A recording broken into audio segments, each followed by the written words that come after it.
Oh, and I don't want to miss this. The sexual harassment with Rita Chatterton, which, as they tell in the documentary, when it happened, she is villainized for it. And then the most damning line to me in the documentary is Vince saying, well, it was consensual. But if it was rape, the statute of limitations had run out. But it was consensual. Wait, what? If it was rape, the statute of limitations ran out? Did you just use that as an excuse? You're not a lawyer. You're a human being. A lawyer can say that, and it's still scummy, but sure. That's the letter of the law, which, by the way, as we found out at the end of that episode, those had been lifted in New York, and he had to pay her, just like he had to pay other people. I was in clips from yesterday, and I saw other people posting stuff, and I'm like, whoa, that tidbit's wrong about that. I think I talked about Owen with somebody yesterday. Well, actually, that blood was some of the Brood thing. You know? I had discussions yesterday about why continuing on after Owen Hart died was wrong, and continuing on after Owen Hart died shouldn't have happened. I can't put myself in anyone's shoes from back then. But I can tell you that if I was Vince McMahon in 2021 talking about the night Owen Hart died and whether I was right or wrong or what decision I could have made in hindsight, I'll tell you what I wouldn't have said. I wouldn't have said I have no regrets about the situation, and I would have continued the show again. Are you fucking kidding me, dude?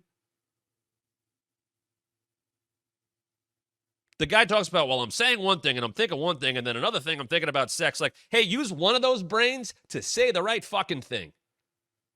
No, the show shouldn't have gone on. They showed the promo when they cut away from ringside of Jeff Jarrett sending well wishes while in character to his best friend, Deborah, who's wearing like no clothes, which is fine. That was part of it. I get it. But she's like, you could tell she's out of it. She's wearing what she's wearing. And she is upset, and they're trying to stay in character. And there she is crying, wearing a half jacket and a bra and underwear. And you're trying to tell me this is still the show?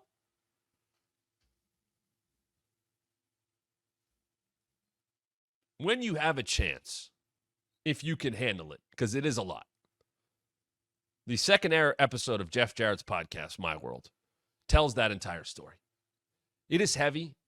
It tells the story of Jeff losing his friend, the relationship they had, how it affected Jeff for years after that. And I know Jeff has revealed this, so I can say it. In Jeff's house, there is a memorial of sorts, a picture frame about Owen. So when I watched my now friend have to deliver that promo, a man who grew up in the business, whose grandmother promoted the business and has to fight through it, and then all these years later,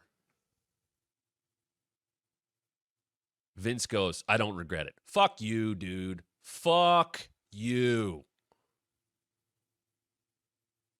For what? You know why? You know why that show continued? Because it was still under Vince's control. There was an In Your House, I want to say in 96. It's called In Your House, Beware a Dog. You guys, some of you might know this story. And there was massive weather in the area. Stone Cold is wrestling Savio Vega in a Caribbean strap match. And they have to wrestle in the dark. And the show gets messed up, and they have to come back a couple days later and do the pay-per-view. And they basically spliced it into 2 pay-per-views.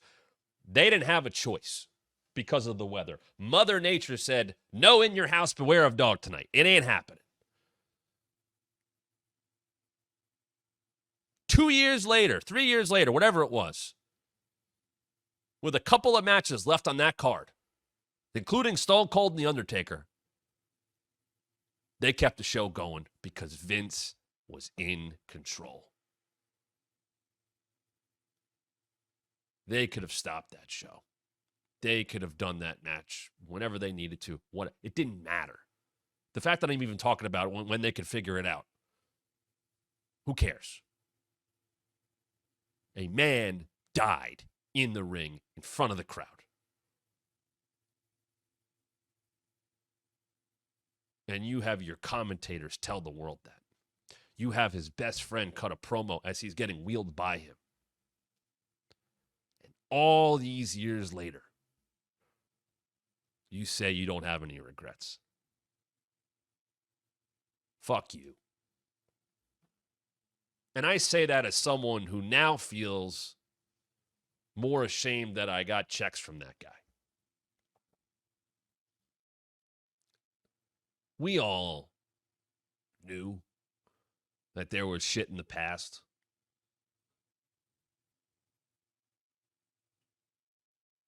I will tell you there were times where I felt uncomfortable working there. I will tell you there was times when I felt bad and gross promoting Saudi Arabia stuff.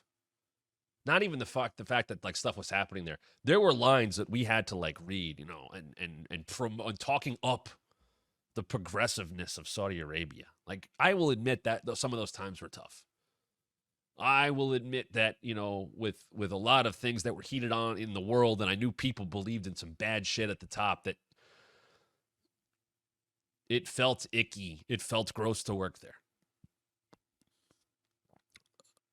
I don't think I've ever felt the way I did when I heard those words out of Vince about Owen and not canceling the show.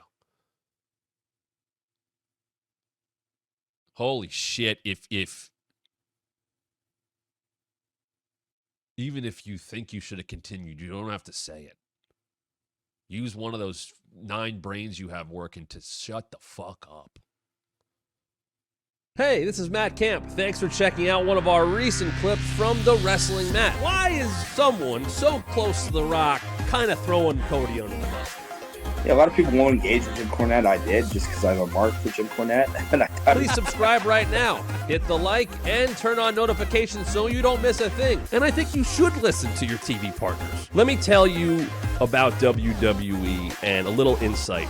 More subscribers means more content. And make sure you follow us on social media at WrestlingMat23 on both Twitter and Instagram.